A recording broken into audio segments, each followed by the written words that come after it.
जब तक धर्मेंद्र प्रधान इस्तीफा नहीं देंगे। पूरा सिस्टम जिम्मेदार है, ये बहुत ही बड़ा चेन चल रहा है पूरा। वहाँ पे कोचिंग सेंटर्स भी हैं, वहाँ पे नेता। ये मानता हूँ कि पेपर लीक हुआ है और सरकार को इस पर अमल करना चाहिए। इस देश का युवा जो घंटों मेहनत करके इस कड़ी धूप में 3 साल से खुद परीक्षाएं दे रही हूँ, सारी परीक्षाएं लीक होती हैं, सिर्फ एक परीक्षा की बात नहीं है। भारी संख्या में जो है यहाँ पे बल यहाँ पे मौजूद है और जितने भी भरोसा बिल्कुल उठ गया है। अब मैं नीट छोड़ दूंगा, मैं नहीं दूंगा, नहीं अब नहीं देना। उन्होंने भी पेपर लीक होता था लेकिन उनके मंत्री इस्तीफा देते थे। अब तो इतनी निर्लज सरकार हो चुकी है कि वो अपनी जिम्मेदारी से ही भाग रही है। इस्तीफा दिया था, सब लोग अकाउंटेबिलिटी लेना जानते थे, अब इन लोगों को डर नहीं बचा हुआ है।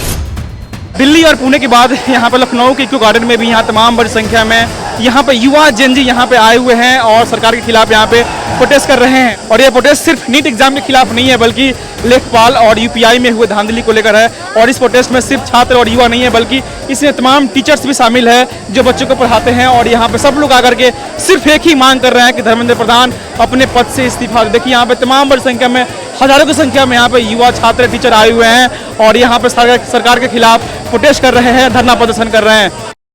ये दलाल मीडिया पाठ्यक्रम जो हो रही है, जिस तरीके से अभी नरेंद्र मोदी जी ने झालमुड़ी खाई है बंगाल के चुनाव में, उसको अंजनाम कश्यप और चित्रा त्रिपाठी अपने पर्सनल पेज पे डाल रही है कि झालमुड़ी में अजीब सी खुशबू आती है, महक आती है। ये दलाल मीडिया का काम है। मैं तो कहता हूँ अंजनाम कश्यप मुर्दाबाद, दलाल मीडिया मुर्दाबाद, दलाल मीडिया मुर्दाबाद, धर्मेंद्र प्रधान इस्तीफा दो। ये प्रोटेस्ट जारी रहेगा जब तक धर्मेंद्र प्रधान इस्तीफा नहीं देंगे, जब तक यहाँ भारत के जिम्मेदार नेता लोग इस्तीफा नहीं देंगे तब तक प्रोटेस्ट जारी रहेगा। अगर पेपर लीक हुआ तो प्रोटेस्ट जारी रहेगा। ये प्रोटेस्ट देशव्यापी प्रोटेस्ट है, पूरे देश। अब साइंटिफिक टेम्परामेंट की बात कीजिए। पढ़ा लिखा युवा बेरोजगार बेचारा घूम रहा है, बिना पढ़े लिखे नेता ये गद्दियों पे घूम रहे हैं। और ये कह रही है जो लोग इसमें इन्वॉल्व थे उनको अरेस्ट कर लिया गया। अरे जो लोग नहीं, जो सीधा मैन हमारा सवाल है, शिक्षा मंत्री धर्मेंद्र प्रधान इस्तीफा दें। वो कह रहे हैं कि बच्चे पढ़ाई पे ध्यान दें। बच्चे बेचारे पढ़ाई पढ़ के उनके पैर जूता चप्पल मिल जा रहे हैं, लेकिन कोई उनका रिजल्ट जब आ रहा है, जब बिना पढ़े लिखे लोग भर्ती हो जा रहे हैं, उनके आसपास उनके परिवारिक लोग। एक बात रूलिंग पार्टी को बता देना चाहता हूँ कि संघर्षों के साए में घनघोर जवानी पलती है, इतिहास उधर मुड़ जाता है। ये धर्मेंद्र प्रधान जब इस्तीफा देंगे सारे नेता खुद ही डर जाएंगे। जिम्मेदार हम लोग कांग्रेस जनता पार्टी के लोग देश संभाल लेंगे। हम तो यही चाहते हैं कि एजुकेशन मिनिस्टर रिजाइन दे दे, यही मांगे फिलहाल तो हमारी, फिलहाल यही मांगे, आगे और भी मांगे रहेंगी। जब तक ये करप्ट रहेगा सिस्टम तब तक मांगे हमारी जरूर रहेंगी। अच्छा, अगर रिजाइन नहीं करते तो अगला कदम क्या होगा आप लोग? अभी तो यही कदम है, अभी तो हम ये हार नहीं मान रहे कि ऐसा नहीं होगा तो क्या होगा। अभी तो हमारी यही मांग है कि हम जितना भी होगा अभी प्रोटेस्ट और भी जगह करेंगे। आज लखनऊ में आए हैं, हरियाणा जाएंगे, और भी जगह जाएंगे, प्रोटेस्ट करते रहेंगे जब तक वो नहीं मानेंगे। सरकार से आए दिन अभी पेपर लीक हो रहे हैं, कोई ना कोई एग्जाम लीक हो रहा है, कोई ना कोई समस्या आ रही है कि कौन जिम्मेदार है कि ठीक क्यों नहीं हो पा रहा? पूरा सिस्टम जिम्मेदार है, ये बहुत ही बड़ा चेन चल रहा है पूरा। वहाँ पे कोचिंग सेंटर्स भी हैं, वहाँ पे नेता भी हैं, अलग अलग तरह के, एक के पीछे एक इंसान खड़ा हुआ है। तो फिर बात एक इंसान की नहीं है, यहाँ पे जो अमीर है उनको मिल जा रहा है सब चीजें, उनको वो पेपर खरीद ले रहे हैं, वहाँ पे उनका खर्चा चल रहा है, लेकिन जो गरीब बच्चे हैं वो सुसाइड कर ले रहे हैं, उनके कुछ हो नहीं रहा है। तो पूरा सिस्टम ही करप्ट है यहाँ पे। अभी ये हमारी पहली मांग है, अभी तो सोल्यूशन बहुत बड़ा है, सोल्यूशन कॉम्प्लेक्स है बहुत ज्यादा, एक चीज नहीं है, कॉम्प्लेक्स है। देखिए बात ये ना कि अभी धीरे धीरे करके एक इस रिजाइन जब हमको इनका मिल जाएगा, आगे हम और लोगों का रिजाइन मांगेंगे। क्यों नहीं मांगेंगे हम लोग? जो करप्ट है, जो ऐसे काम कर रहे हैं, जिन जिन लोगों की वजह से बच्चे अपनी जान दे रहे हैं, उनके लिए हम लोग उनके खिलाफ जरूर लड़ेंगे। बात चल रही है धर्मेंद्र प्रधान की रिजाइन की बात चल रही है, क्या वो रिजाइन कर देंगे तो समस्या का समाधान निकल जाएगा? समस्या का समाधान, पूरे समस्या का समाधान तो नहीं निकलेगा, लेकिन कम से कम उनके अंदर ये तो जाएगा कि हमने इतना करा तो उससे कुछ तो मिला हमको। हम जिस चीज़ के लिए इतना लड़े हैं हमको वो प्राप्त हो गया, ये हमारी सबसे पहली जीत होगी हमारी। बहुत आगे जीत आएंगी, ये पहला कदम उठाया युवा ने, ये भी अनएक्सपेक्टेड था, ऐसा नहीं पता था कुछ हो सकता है, कुछ होने वाला है, लेकिन हो रहा है। तो अभी जो यूनियन इकट्ठा है, अभी तो यही मांग है कि भाई सबसे पहले एजुकेशन मिनिस्टर को रिजाइन मिलना चाहिए। मैंने नीट का पेपर दिया 2023 में, मैंने पेपर दिया, उसके बाद मेरे मार्क्स आए 594। फिर से मैंने नीट 2025 में दिया, तो नीट 2024 में दिया तो कट ऑफ चली गई 654 जनरल की। फिर से उस साल भी मेरा 2025 में भी नहीं हुआ और 2026 में मैंने दिया तो इस बार पेपर लीक हो गया। अब बताइए मैं क्या करूं? मैंने 3-4 सालों में अपना पूरा बेस्ट दिया है और मेरा सिलेक्शन नहीं हुआ, और इस बार भी सिलेक्शन होने के कगार पे मैं था। 645 मार्क्स आ रहे थे, फिर भी नहीं हुआ मेरा। मैं क्या करूं? और क्या गारंटी है कि पेपर अब लीक नहीं होगा? कहीं ना कहीं भरोसा उठ गया सरकार भरोसा बिल्कुल उठ गया है। अब मैं नीट छोड़ दूंगा, मैं नहीं दूंगा, नीट देना ही नहीं नहीं अब नहीं देना है, सिर्फ ये दे दूंगा, उसके बाद अब नहीं दूंगा मैं। अब मैं हाथ जोड़ता हूँ, नीट नहीं दूंगा मैं। किसको जिम्मेदार मानते हैं? जिम्मेदार मैं एजुकेशन सिस्टम को, एजुकेशन मिनिस्टर को मैं जिम्मेदार मानता हूँ, क्योंकि मैं आज 4 सालों में मतलब मैंने अपने दिन रात एक करके पढ़ाई किया है, और बच्चों का जो स्ट्रगल है वो देखना तो चाहिए गवर्नमेंट को। भाई ये लोग हैं 5-5, एक घर से 5-5 लड़के कैसे MBBS कर सकते हैं? पॉसिबल नहीं है ना, और वो भी 2025 में कैसे पॉसिबल नहीं है। सरकार बताएगी कैसे खत्म होगा, धर्मेंद्र प्रधान जी इस्तीफा दे और सही आदमी पोजीशन पे बैठे, पावर पोजीशन पे, और व्यवस्था ठीक करी जाए, बच्चों की मांगे सुनी जाए और पेपर लीक बंद किया जाए। धर्मेंद्र प्रधान कह रहे हैं कि जो लोग इसमें इन्वॉल्व थे पेपर लीक में, नीट के पेपर लीक में, उनको अरेस्ट कर लिया गया। अरेस्ट करने से क्या होगा? मैं 3 साल से खुद परीक्षाएं दे रही हूँ, सारी परीक्षाएं लीक होती हैं, सिर्फ एक परीक्षा की बात नहीं है। नीट तो बहुत बड़ा मुद्दा हो गया क्योंकि सबसे मेन एग्जाम लीक हो रहा है, बताइए।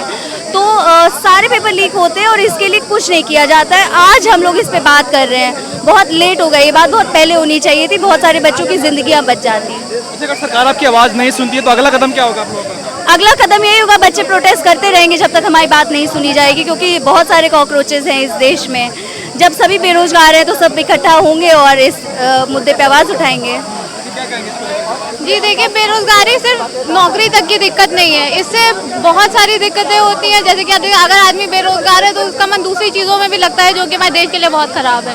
तो एजुकेशन सिस्टम ही हमारा पूरा इतना ख़राब हो गया है। अब जैसे कि सरकारी कितने स्कूल बंद हो गए हैं, कोई व्यवस्था वहाँ पे भी नहीं है। टीचर्स को पढ़ाने की जगह फालतू की डिफरेंट चीज़ों में लगाया जा रहा है। सिर्फ पेपर लीक की बात ही नहीं है, बात है कि पूरा एजुकेशन सिस्टम इतना ख़राब है। अगर हमारे एजुकेशन मिनिस्टर ही ऐसे हैं जो कि कुछ कर नहीं पा रहे, तो एजुकेशन सिस्टम कैसे ही सही होगा? तो मुझे लगता है उन्हें इस्तीफा दे देना चाहिए, अब इट्स हाई टाइम। जिस प्रकार से आए दिन पेपर एग्जाम लीक हो रहे हैं, इस कौन जिम्मेदार है? इसका आखिर क्यों हो रहा है?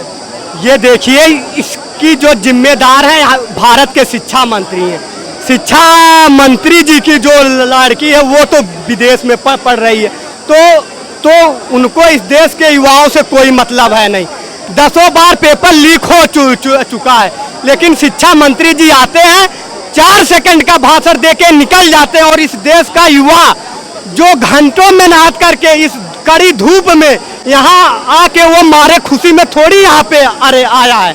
अगर आज पेपर लीक ना हुआ होता, 10 बार पेपर लीक ना हुआ होता, नीट का पेपर लीक हो गया, लेखपाल का पेपर लीक हो जा रहा है, अनेकों पेपर लीक हो जा रहा, और आज युवा यहाँ खुशी से थोड़ी यहाँ पे। और धर्मेंद्र प्रधान जी, आपको इस बात का जिम्मेदारी लेनी चाहिए, क्योंकि आप इसके मंत्री हैं। अगर घर में कोई बच्चा गलती कर देता है तो उसके जो जिम्मेदार उसके गार्जियन होते हैं, तो आप अधिकारियों पर कार्रवाई करिए, चाहे जिस पर कार्रवाई करिए, लेकिन हमको यही मतलब है कि ये पेपर लीक बंद हो, क्योंकि युवा हमारे देश की भविष्य है। और देखिए, हमको अब आपसे उम्मीद कोई बची नहीं है। इसके लिए गवर्नमेंट जिम्मेदार है, और जो हमारे एजुकेशन मिनिस्टर धर्मेंद्र प्रधान जी और जिम्मेदार है, उनको पहले इस्तीफा देना चाहिए, ये नैतिक जिम्मेदारी बनती है। पिछली गवर्नमेंट में पेपर लीक होता था, लेकिन उनके मंत्री इस्तीफा देते थे। अब तो इतनी निर्लज सरकार हो चुकी है कि वो अपनी जिम्मेदारी से ही भाग रही है। बोलते हैं कि हम अधिकारियों को टर्मिनेट कर रहे हैं, उनको नौकरी से निकाल रहे हैं, तो कौन से नौकरी से निकाल रहे हैं? आप एनटीए के डीजी को उसको ट्रांसफर करके चीफ सेक्रेटरी बना रहे हैं, ये हुई आपकी कार्रवाई। इस तरह कार्रवाई होगी तो कब तक ये सिस्टम चलता रहेगा? क्या धर्मेंद्र प्रधान के रिजाइन देने से सब ठीक हो जाएगा? बिल्कुल, अगर आप पहले जवाबदेही नहीं करेंगे तो बिल्कुल कुछ नहीं, तो बिना जवाबदेही की कोई कार्य आगे नहीं बढ़ेगा। आपको तो पहले धर्मेंद्र प्रधान का इस्तीफा होना चाहिए, उसके बाद कोई कदम आगे होना चाहिए। धर्मेंद्र प्रधान कह रहे हैं कि पढ़ाई पे ध्यान दे, बच्चे प्रोटेस्ट पे ध्यान न दें। अगर हम लोग प्रोटेस्ट नहीं करते तो अपनी आवाज कहाँ उठाएं? ये बताइए। हमारा यही अधिकार बचा प्रोटेस्ट का, इसलिए हम संविधान लाए, क्योंकि संविधान की हत्या हो रही है। ये संविधान ही हमें प्रोटेस्ट करने की आज़ादी देता है, इसी के लिए हम संविधान लेकर चलते साथ में और अपनी आवाज उठाते हैं। ये मानता हूँ कि पेपर लीक हुआ है और सरकार को इस पर अमल करना चाहिए, अध्यादेश लाना चाहिए, ताकि ये युवाओं के साथ न्याय हो सके। सरकार अध्यादेश ला करके ये सुनिश्चित करें, युवाओं को विश्वास दिलाएं कि जिस तरीके से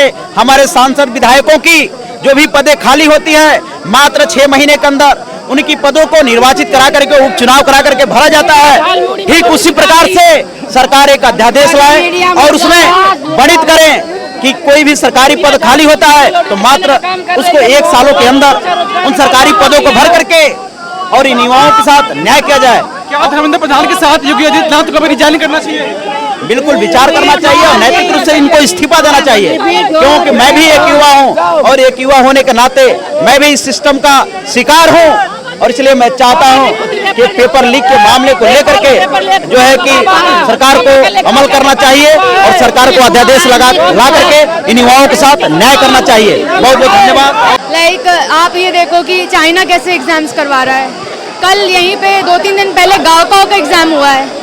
जितनी सिक्योरिटी इन्होंने यहाँ पे लगा रखी है, वही सिक्योरिटी ये लोग नीट में लगा दें, वही सिक्योरिटी ये लोग जितने भी गवर्नमेंट एग्जाम्स हो रहे हैं उसमें लगा दें, तब तो कुछ बात भी है। And I don't think so कि जितना ये लोग एफर्ट कर रहे हैं ना, that is going to anything is going to solidify here, क्योंकि वो लोग तो चरण वंदना कर रहे हैं, वहाँ पे जा करके पूजा आरती कर रहे हैं, कोई कुछ नहीं कर रहा है।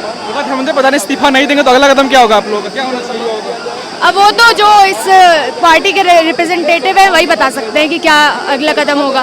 इस्तीफा देना चाहिए उनको? ऑफ कोर्स बहुत सारे लोग हैं, बहुत जितने भी मॉल फंक्शंस हुए हैं पिछली बार पार्टियों में, सब लोगों ने अपनी अकाउंटेबिलिटी ली है। उन लोगों ने सारा अपना रिजिग्नेशन दिया है। शिवराज पाटिल थे जिन्होंने टेरर अटैक के बाद में तुरंत इस्तीफा दिया था। सब लोग अकाउंटेबिलिटी लेना जानते थे।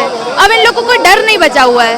देखिए यहाँ पे अनाउंसमेंट कर दिया गया है कि प्रोटेस्ट का जो टाइमिंग दिया गया था 4 बजे तक, वो जो टाइमिंग है खत्म हो चुका है। अब जो है जितने भी लोग प्रोटेस्ट में यहाँ पे आए हुए हैं, अब कहा जा रहा है कि जल्दी से इस जगह को खाली कर दें और यहाँ से बाहर चले जाएं। देखिए यहाँ पे और तमाम जो पुलिस फोर्स है यहाँ पे आगे की ओर बढ़ रहा है। देखिए यहाँ पे भारी संख्या में जो है यहाँ पे बल यहाँ पे मौजूद है। और जितने भी यहाँ पे जो प्रोटेस्टर्स हैं, यहाँ पे जो धरनाकारी यहाँ पे मौजूद है, अभी यहाँ पे जो प्रोटेस्ट कर रहे थे, अब ये कहा जा रहा है कि आपका जो समय दिया गया था अब जो है समय समाप्त हो चुका है। अब जो है आप इस जगह को खाली कर दीजिए। आप